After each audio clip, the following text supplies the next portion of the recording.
What's up? How's it going, guys? Long time no see. I'm the Dorky Deviant, and I've been away for quite a while now. Part of the reasons I've been away is I've just been doing other things, been trying to get everything right in my personal life, and trying to get stuff like that resolved. There's going to be a new direction for my channel. As you can see, we've got some stuff right here. You may have seen a couple of uploads recently.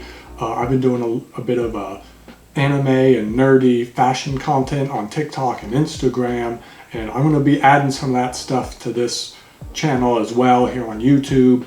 But I've also been getting into anime figure collecting quite a bit lately, so that's what today's video is about. But we're going to be doing a lot more of that kind of thing, so it's going to be a little bit of a hybrid of doing my fashion content and then trying to do these merchandise hauls. So it would only be right to transition to my new direction with doing some gaming merchandise. So we have some Trails stuff. I have a Xeno figure in here, some other little anime stuff, and then a newly released figure that's also gaming related. So there's a little bit to unpack here, so let's go ahead and get started. So first up, we got a Xenosaga figure. So I picked this up from AmiAmi pre-owned. Let's see. Here's the AmiAmi card for the month. I think this was back in June when I picked this up. And I've already opened it.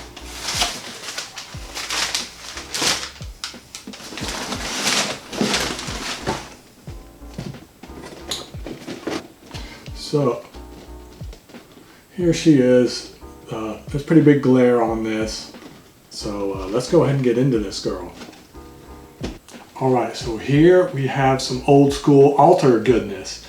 Here we have the 1/8 scale of Cosmos from Xenosaga 3. I've talked about Xenosaga on my channel in the past before, and yes, this copy of Xenosaga 3 is what I bought when it came out, so I only paid $50 for it way back in the day. You jelly, bro?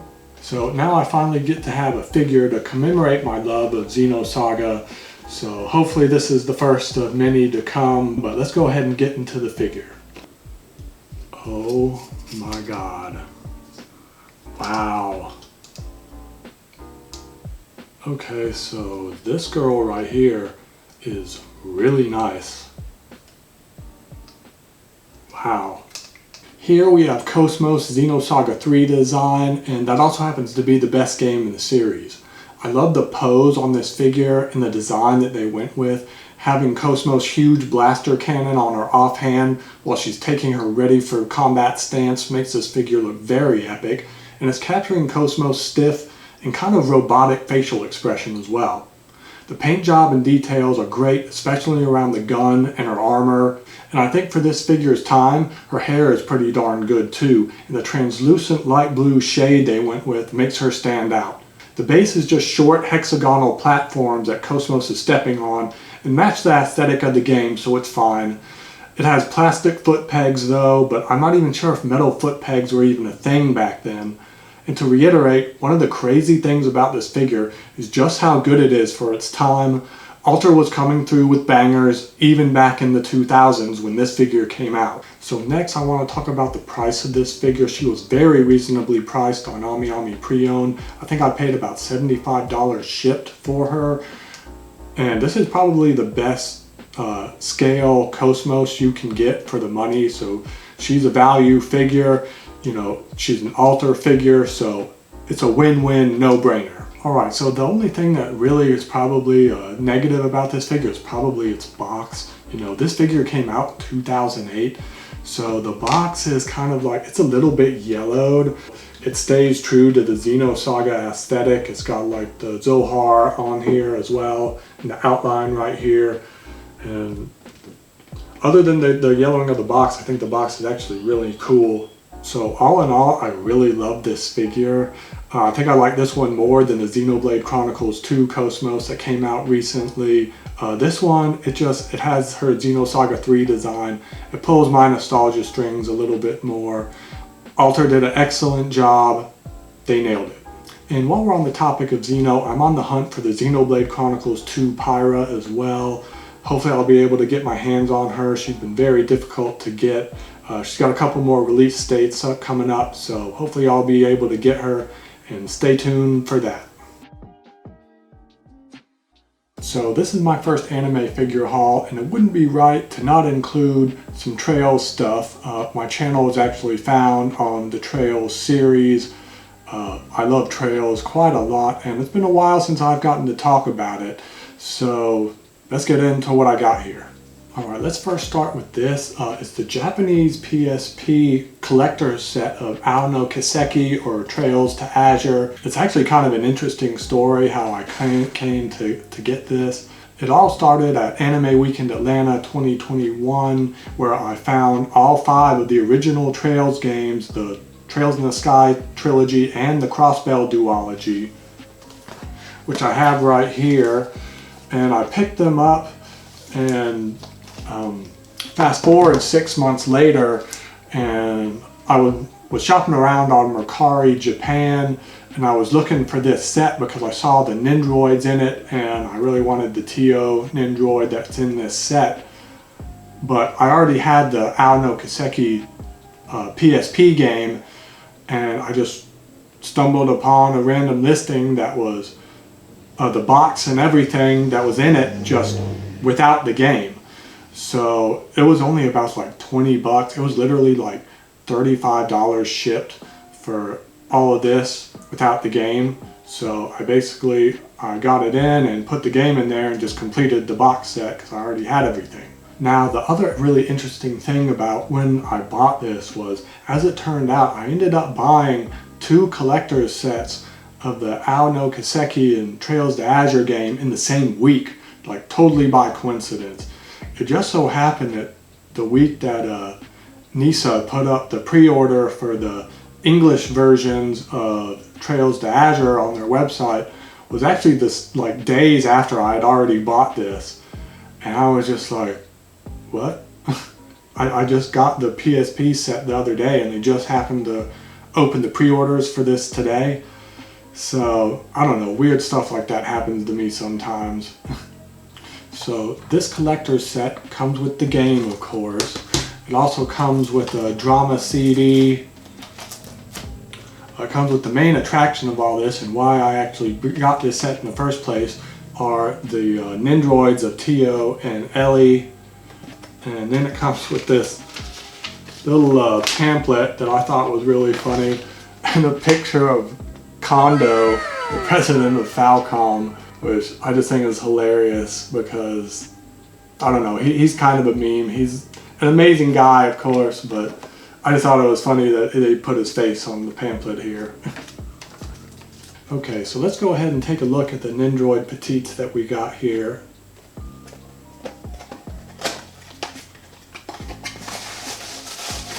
They come wrapped up in this little bubble wrap, and I think they're individually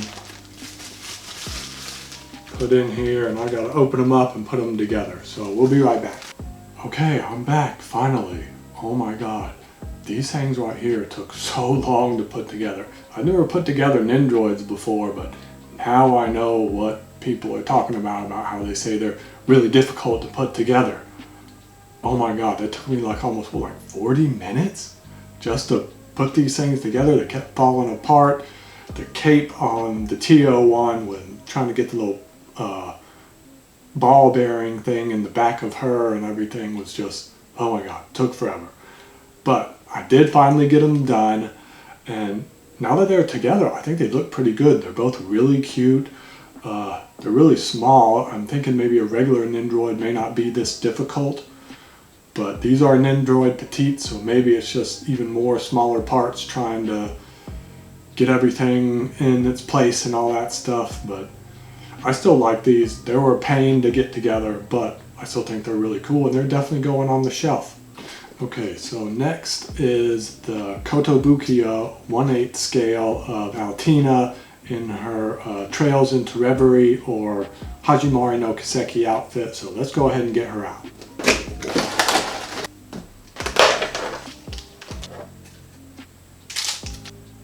Here we have the Altina figure. This figure really took me by surprise. When I first got her in, I checked her out and was like, yeah, she's cool. I like her. And it wasn't until I was filming B-roll for it and had it on the rotating stand that I realized how good it actually is. The angles I noticed as she spun were downright stunning, and the way she is gently letting her arm hang while looking over her shoulder makes her viewable from multiple angles and is a huge plus. Her hair looks great as well, and her magnetized hat is a nice touch. Kotobukio did an excellent job with sculpt and painting. Simple clear base with trails graphic of Sami, Altina's combat shell, and while she is a small figure even for a 1/8, Kotobukio gave her a very small box, which is great for shipping prices. So I found this figure on Amazon Japan for a really good price. I think I paid like $115 shipped. So Amazon Japan is one of the best places to buy figures, period, honestly. Their shipping prices are really good. You're basically paying the Japanese yen conversion of whatever the retail price or whatever the price is at the time on Amazon for certain anime figures. So definitely recommend them. Definitely recommend this figure. So on to the next one.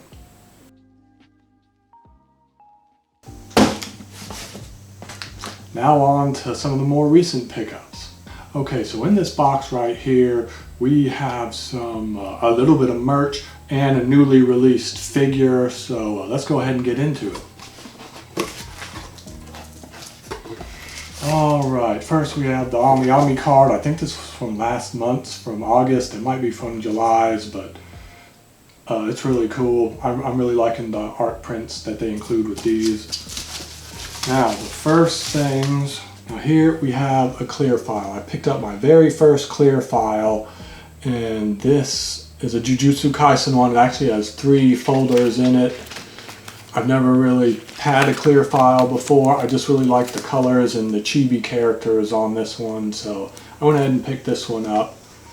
And I don't know, I'm not sure how into clear files I am yet, but I guess we'll find out, and I'll see what I'll do with this one, and maybe I'll get more, maybe I won't, but I have this one. So next I picked up these Final Fantasy VII postcards. I've recently been replaying the original Final Fantasy VII, and these postcards were on sale on AmiAmi, and they capture a lot of the really iconic moments from the game and some of the iconic characters. So I went ahead and threw these and the clear file in with the scale figure I had already ordered anyway. Okay, so here we have a newly released scale figure. This is the Morrigan from Darkstalkers, your friendly neighborhood succubus vampire, 1/7 scale by Kotobukio. This figure recently came out. I originally had her pre-ordered through a domestic retailer, but I found her on AmiAmi up for pre-order about a week before she came out, so I just went ahead and went that route to get her. Okay, so this is a pretty special figure for me. I've been following it since the painted prototypes, and as soon as I saw it, I immediately knew that I wanted it.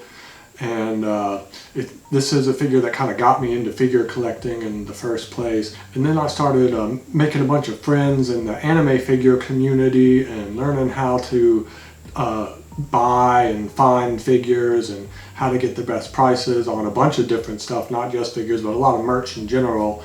And that's kind of what started all of this, and a lot of it has to do with me enjoying this figure right here. So this is a very special figure. It's going to hold a very special place in my collection, but let's go ahead and get her out of the box. Oh my goodness, wow. Kotobukio really did their thing on this one. This figure is incredible. So first of all, I love her pose and design. The sculpt is incredible. All the details are meticulously taken care of, and I can tell this project was a labor of love for those involved, and well deserved considering Morrigan is an iconic character and one of my personal OG waifus. Let's just start with her flowing hair. The emerald shade of green looks silky, and they gave her some subtle gradient throughout and minimal blue highlights put in. Her facial expression just screams she's up to something. One of my favorite parts that sold me on her is her tongue is sticking out. What can I say? I'm a sucker for having their tongues out. Her eyes and makeup look great, and they nailed the mouth. Faces in the head can really make or break figures sometimes, and they really did a good job here. Her costume is spot on, and her arm and hand positioning is fun and gives a very sexy vibe, and she's kind of pulling up her top to cover up those yummy pound cakes. Her bat hosiery and high heel boots are a total gothic boss bitch vibe, all hail big titty goth girls, and that peach is just a work of art. Love it. The base is taken from her stage in the game. Kotobukio bases are usually more thought out and personalized, and it's the case here. To finish it off, let's talk about what may be the highlight of the entire figure, the wings. The ultra glossy look of the wings uses a special design process to paint, so the inside could look almost wet while the outside a little more matte finish and achieves a dual texture look. The veiny and bony wings along the glossy inside give it a freaky, sort of menacing look. Just enough to let you know that Morrigan is not to be messed with, while still being drop dead gorgeous and super sexy. So this figure might kind of walk the line of like a lewd figure, but you know, if you're a big fan of the source material, you know, I think this is a must. Speaking of the source material, you can see my copy over here of the original Dark Stalkers for the PlayStation 1 in the big box. So I got this a while ago, way back. So I was a pretty big fan of 2D fighters back in the day, and I liked a lot of the Capcom ladies, and I always was a big fan of Morrigan. She was always my favorite. She's going to start an OG waifus part of my shelf, so there'll be a bunch of old waifus of mine that I'm going to get figures of, and I'll be showing more of those on the channel as time goes on. So to touch on her retail price, this is a very affordable figure. I think her retail price is like $120 domestically, but you can get her for less if you buy her from somewhere in Japan for retail. So one of the other things I really liked about this figure was its box. The box is really thick cardboard and feels very durable, and it just seems like it's very high quality. One of the other really cool things is that she comes out of the box already assembled, so you don't have to put anything together. You just pull her out and put her on the shelf, that's it. So that's really good too. The only thing I can really say is that she seems a little bit fragile. Her wings here and the wings on her ears, they snag a bit easily, and they're a little bit thin and kind of fragile. So just, you know, watch out for them as you're moving them or handling her, and you should be good to go. Alright guys, I am absolutely in love with this figure. This figure came out great. This figure just has a lot of meaning for me. And you know, obviously it's kind of a symbol of a new direction for my channel and a new direction for, you know, my content and what I'm trying to achieve here. So that's going to about wrap it up. I got a lot more figures in the works. There's a lot of stuff that's already here and arrived. So I got a lot of planning and figuring out how I'm going to do all of that stuff. So I will be back soon, and there'll be an array of different types of merchandise, figures, a bunch of other type of anime merch and gaming merch and that kind of thing. But we'll catch you on the next one, guys. Dorky Deviant out. Peace.